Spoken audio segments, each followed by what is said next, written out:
9/11. There was also a role in the millennial plot that did not take place in Los Angeles. In frustration, Egypt's President Hosni Mubarak publicly denounced the UK for, quote, protecting killers.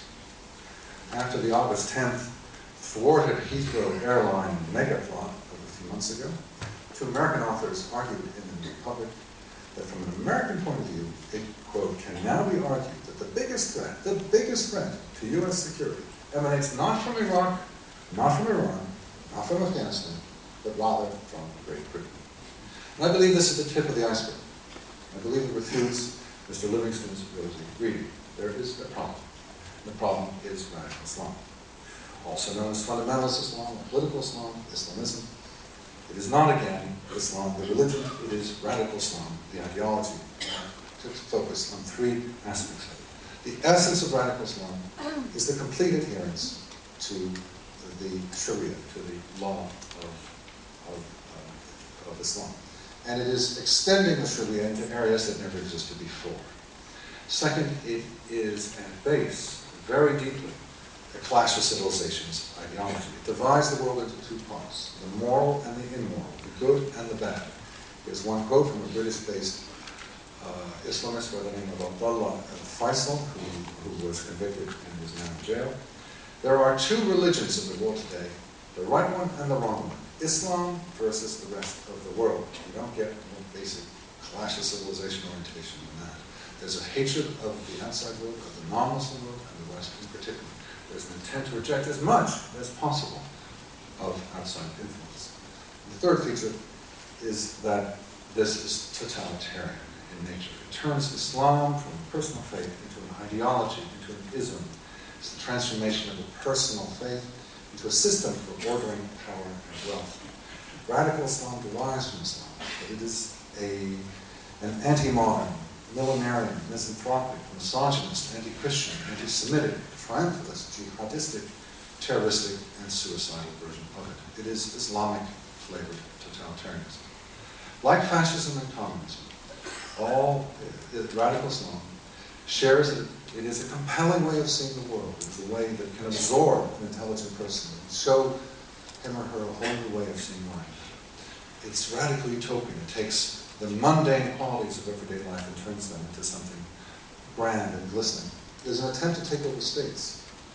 It is a use of the states for coercive purposes. It is an attempt to dominate all of life, every aspect of it. It's an aggression against neighbors. And finally, it's a cosmic confrontation with the West. As Tony Blair put it in August of 2006, quote, we are fighting a war, but not just against terrorism, but about how the world should govern itself in the early 21st century, about global values, unquote. Now, how does one respond to this? The mayor is a man of the left, and I am a classical liberal. We can agree that neither of us personally wishes to be subjected to the Sharia. I assume you will correct me if I'm wrong. But neither of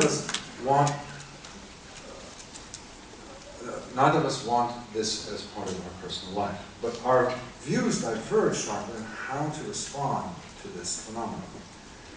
Those of my political outlook are alarmed by Islamist advances in the West. Much of the left approaches the topic in a far more relaxed fashion. Why this difference? Why generally is the right alarmed and the left much more sanguine? There are many differences, but there are many reasons, but I'd like to focus on two. One is the sense of shared opponents between the Islamists and those on the left. George Galloway explained in 2005 that, quote, the progressive movement around the world and the Muslims have the same enemies, which he then went on to indicate were Israel, the United States, and Great Britain. And if you listen to the words that are spoken about, say, the United States, you can see that this is in fact the case. Harold Pinter has described America as, quote, a country run by a bunch of criminal lunatics, unquote. And Osama bin Laden, I'll do what I can to get the applause on. And get ready for this one. And Osama bin Laden called the United States unjust, criminal, and tyrannical.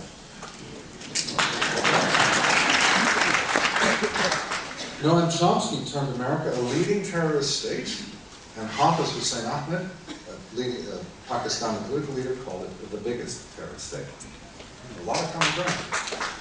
It makes it tempting, I think, for those on the left to make common cause with Islamists. And the symbol of this would be the demonstrations in Hyde Park on the 16th of February 2003, called by a coalition of leftist and Islamist organizations. At other times, the left feels a kinship to Islamist attacks on the West. Forgiving, understanding. See why this would happen. A couple of notorious quotes. The German composer Karl-Heinz Stockhausen termed the 9/11 attacks the greatest work of art for the whole cosmos. American novelist Norman Mailer commented that, quote, the people who did this were brilliant, unquote. Such attitudes tempt the left not to take seriously the Islamist threat to the West.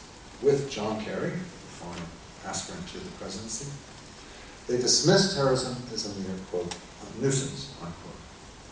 That's one reason, is the bonds between the two camps. The second is that on the left one finds a tendency to focus on terrorism, not on Islamism, not on radical Islam. Terrorism is blamed on such problems as Western colonialism in past centuries, Western neo-imperialism of the present day, Western policies, particularly in places like Iraq and the Palestinian Authority, or unemployment, poverty, desperation. I would contend that it actually results from an aggressive ideology.